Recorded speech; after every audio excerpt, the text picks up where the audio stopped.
Bonsoir à tous, bienvenue sur France 24. C'est l'heure du journal de l'Afrique. On commence avec les titres de cette édition. On ouvre ce journal avec cette attaque au Nigeria dimanche, une attaque accidentelle. Un drone militaire a tué au moins 85 personnes dans l'état du Kaduna, dans le nord du pays. Le gouvernement a reconnu ce mardi une erreur et a ordonné une enquête approfondie. Le récit de Nina Masson. 5 ans de prison ferme, voici la peine à laquelle a été condamné l'ancien président mauritanien Mohamed Ould Abdel Aziz. Il est accusé d'enrichissement illicite durant la période où il dirigeait le pays entre 2008 et 2019. Le tribunal de Nouakchott a également ordonné la confiscation de ses biens.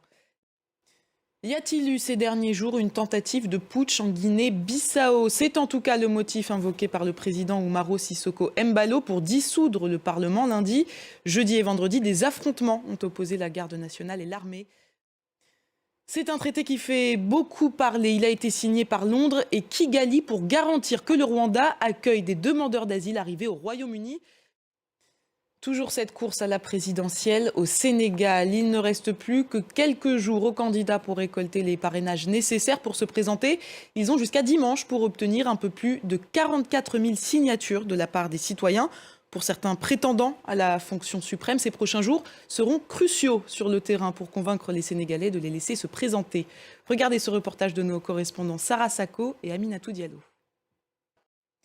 Il nous a quittés il y a 10 ans, jour pour jour. C'est ce mardi l'anniversaire de la mort de Nelson Mandela, cette figure emblématique sud-africaine, l'homme qui a combattu l'apartheid et qui a dirigé l'Afrique du Sud durant 5 ans entre 1994 et 1999.